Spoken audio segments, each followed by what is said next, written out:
wa ahallallahu al-bai'a wa harrama riba. Allah tegas menyatakan halal kalau jual beli, kalau riba itu haram. Dalam hadis yang sangat sahih dikatakan la'anallahu akala riba, Allah melaknat riba. Nah, ini kan jelas bahwa umat Islam sejak masa Kanjeng Nabi Agung Muhammad Shallallahu Alaihi Wasallam hingga saat ini harus meyakini betul bahwa riba itu memang diharamkan oleh Allah Subhanahu Wa Taala. Mengenai perbankan, tentunya biasanya kita akan dekat dengan yang namanya riba, begitu ya Ustaz. Sebenarnya apa sih makna dari riba sampai selalu disangkut pautkan dengan kegiatan perbankan? Nah, riba sendiri kalau dalam bahasa asalnya itu bahasa Arab itu berasal dari, contoh kita ambil Al-Mu'jam Al-Wasit. Riba itu secara bahasa bermakna ziyadah, bermakna tambahan. Ada ayat watarol araba hamidatan fa idza anzalna 'alaihal ma'a tazzat warabat wa ambatat min kulli zaujin bahij. Dan kamu lihatlah bumi ini kering ketika manusia itu sudah diciptakan secara berproses di kandungan kemudian lahir, nanti akan melihat bumi ini kering.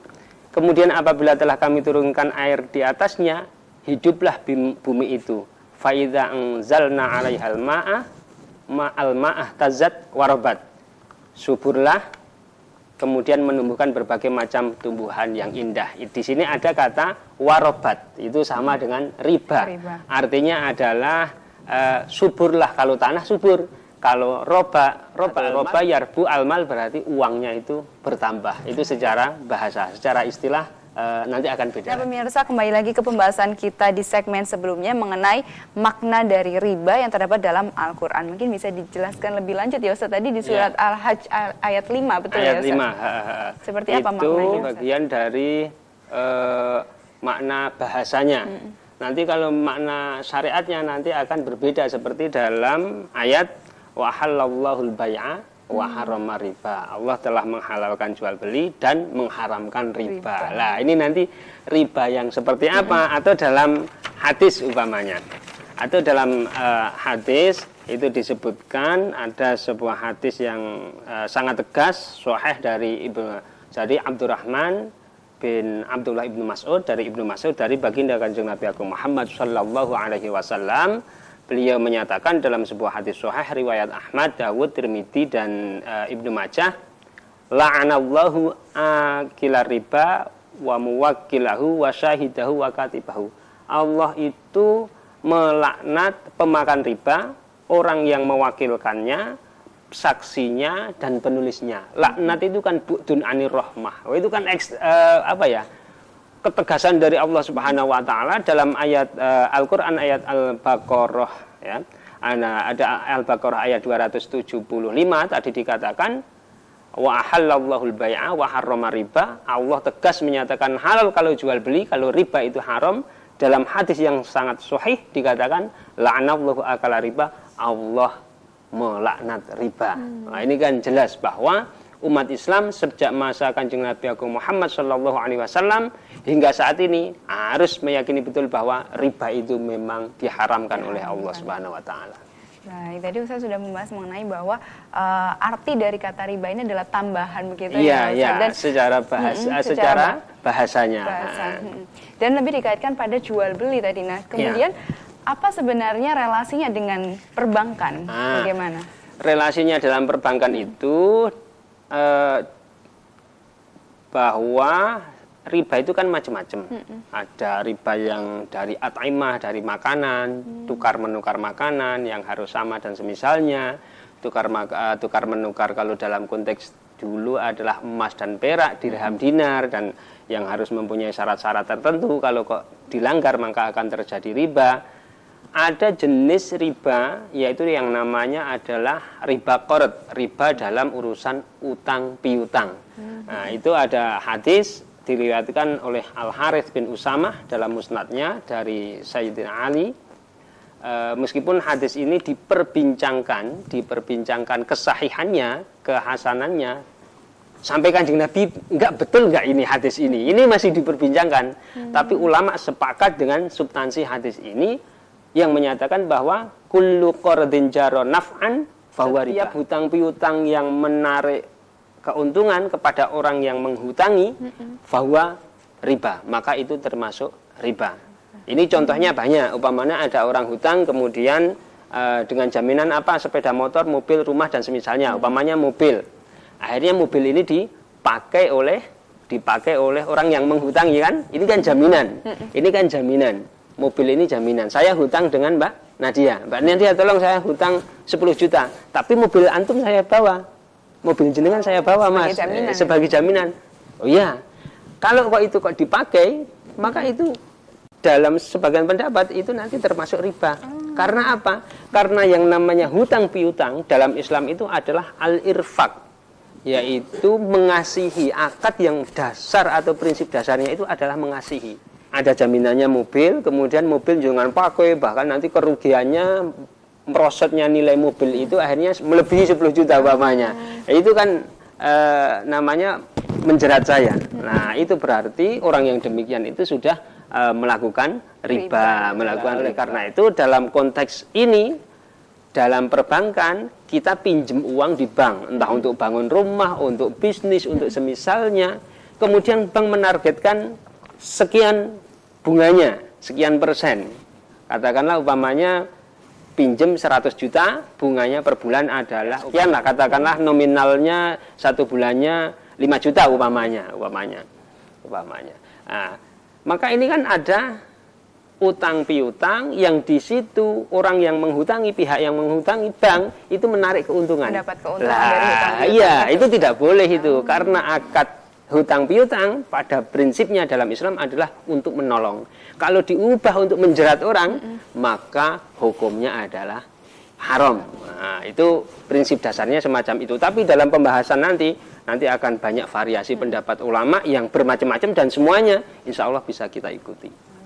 Baik, berarti bunga bank ketika misalnya case-nya tadi seperti itu ya Ustaz. Kalau cara berpikirnya seperti itu, ya nanti ada yang mengatakan haram, tapi pada faktanya pendapat ulama ahli sunnah wal jamaah tidak tunggal, tidak seperti itu saja, kayak gitulah. Ini kan masalahnya kan demikian. Mungkin ada pengecualian atau mungkin nanti kita pengecualian atau analisis yang berbeda. Iya. Baik. Bagaimana apabila menabung di bank, Ustaz? Menabung di bank itu seperti ya, apa? nanti hampir sama nanti. Hampir samanya adalah muamalah dengan bank itu seperti apa. Ini kalau di Nahdlatul Ulama itu saya catat sudah banyak sekali di tingkat PBNU itu ada banyak sekali, berkali-kali pembahasan tentang bunga bank itu. Yang tercatat dari saya itu adalah dari tahun 1927, kemudian tahun 1971 dan 1992 itu nanti sudah dibahas berulang-ulang. Iya, belum selesai sampai sekarang. Apakah bunga bank itu selalu identik dengan riba, Ustaz? Nah, di sini ternyata para ulama sejak berdirinya bank itu atau minimal data yang kita terima kalau kita berbicara tentang ulama-ulama Nahdlatul Ulama ini mempunyai 3 pendapat.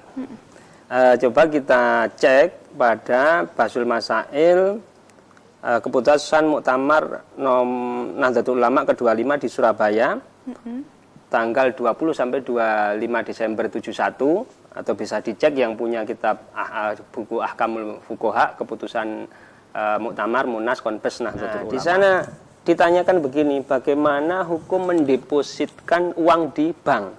Ini kan salah satu produk perbankan, kan deposit dan kemudian berdasarkan keputusan Kongres NU ke-12 tahun 1937 soal nomor 24, keputusan Kongres NU ke-2 tahun 1927 nomor 28, maka hukum mendepositkan uang kepada bank tersebut ada 3 pendapat, yaitu haram, halal, dan syubhat. Akan tetapi Kongres berpendapat bahwa yang hati-hati adalah pendapat yang haram. Nah itu. Kemudian kita cek pada tahun 1972 itu ternyata ya tadi gade tadi. Bagaimana ada orang meminjam uang, kemudian dengan menggadekan barang sebagai jaminannya, kemudian jaminan itu dipakai, dan itu tidak disebutkan dalam akad, sudah biasa di tengah masyarakat ya begitu itu. Seperti kita ini kan, saya pinjam uang 10 juta, mobil jenengan saya bawa, tidak disebutkan dalam akad saya bawa itu maksudnya dipakai, tapi sudah umum pada umumnya itu dipakai mobil itu. Kalau tadi kan saya sebutkan riba, jelas ada yang menyatakan riba, tapi ternyata tidak demikian semua ulama. Dalam mazhab Syafi'i saja itu sudah terjadi perbedaan pendapat. Asbah wan Nadzair halaman 85 disebutkan law amma finnas i'tiyadu ibahati manafi'ir rohni lil murtahin fahal yanzilu manzilata syartih hatta yafsudar rohna. Ketika dalam masyarakat sudah mentradisi pemanfaatan jaminan gade, apakah itu statusnya sama disebutkan dalam akad apa tidak? Maka ulama berbeda pendapat, apakah merusak akad gade itu apa tidak? Qolal jumhur lah. Menurut jumhur malah tidak. Kemudian waqolal qofal na'am. Nah, yang di sini disebutkan hanya Imam Qofal. Itu nanti yang menyebabkan haram, yang menyebabkan akadnya rusak. Jadi ulama sudah berbeda pendapat tentang pemanfaatan gade, yang ini akhirnya juga menjadi rujukan tentang permasalahan bank, pembahasan bank dalam perspektif Nahdlatul Ulama Basul Masail Muktamar ke-25 pada Desember 1971. Di sana ada disebutkan di sana bahwa terkait dengan bunga bank konvensional, BCA, BRI, BNI, LIPO, dan semisalnya itu loh. Itu bagaimana? Ada beberapa pendapat. Ada pendapat yang mempersamakan antara bunga bank dengan riba secara mutlak. Seperti tadi kan, akhirnya haram. Ada ya pendapat yang tidak mempersamakan antara bunga bank dengan riba. Sehingga boleh, enggak sama itu. Ada pendapat yang mengatakan hukumnya syubhat, tidak identik dengan haram, juga belum jelas haram halalnya, syubhat. Sehingga ya dari pendapat ini nanti kalau ada waktu kita sampaikan analisisnya, utamanya yang membolehkan ini kok bisa sih riba yang tadinya dalam Quran haram jelas, laknat dan semisalnya. Kemudian dalam detailnya ternyata ulama berbeda analisis. Nah, ini bagaimana ini nalarnya? Apakah ulama itu tidak sesuai dengan Quran dan hadis? Kalau kita mau justifikasi, ulama yang membolehkan itu tidak sesuai dengan Quran hadis. Tapi kan tidak begitu, bukan begitu caranya lah. Dari situlah akhirnya ini kan pada 92, maka pada tahun berikutnya berdirilah namanya Bank Muamalat Indonesia BMI. Itu di antara yang sangat berkontribusi dalam sisi rekomendasi, dalam sisi hukum adalah sebenarnya Nahdlatul Ulama. Akan tetapi dalam konteks sekarang ternyata banyak keluhan di tengah masyarakat. Namun kenyataannya bank apa itu namanya? Yang syariah itu bahkan lebih berat ketika ada katakanlah orang hutang, jaminannya terlalu banyak, bunganya yang di atas namakan apa itu bagi hasil umpamanya, ini terasa lebih berat daripada bank-bank konvensional yang BCA dan semisalnya. Nah, ini kan proses, sebuah dialektika, sebuah proses, ya semoga saja nanti semakin syar'i, semakin memenuhi ketentuan fikih yang yang kita percayai, yang kita pedomani sebagai pegangan hidup di dunia ini. Cukup menarik sebenarnya Ustadz ketika kita membahas tadi mengenai bank konvensional yang ternyata beberapa ulama mengatakan bahwa ribanya ini masih diperbolehkan ya Ustadz. Itu sebenarnya bagaimana pemikirannya? Ada ya, bagaimana pemikirannya? Ini ada kitab yang namanya kitab baru ini. Ada kitab baru yang namanya Al-Kalam At-Thayyib karya Profesor Dr. Syekh Ali Jum'ah. Beliau menyampaikan analisis kenapa halal, kenapa haram. Kemudian disebutkan dalam kitab tersebut halaman 147 sampai 148. Beliau menjelaskan banyak hal karena begini, dasar perbedaan ulama itu yang mengharamkan itu dan yang tidak mengharamkan, yang membolehkan itu memang hubungan antara nasabah dengan bank itu apa, hubungan antara pihak yang bekerja sama dengan bank itu apa, apakah alaqatul qardi, apakah hubungan hutang piutang sebagaimana pola pikir tadi, atau alaqatul istismar. Alaqatul istismar itu hubungan kerja secara sederhana untuk mengembangkan harta.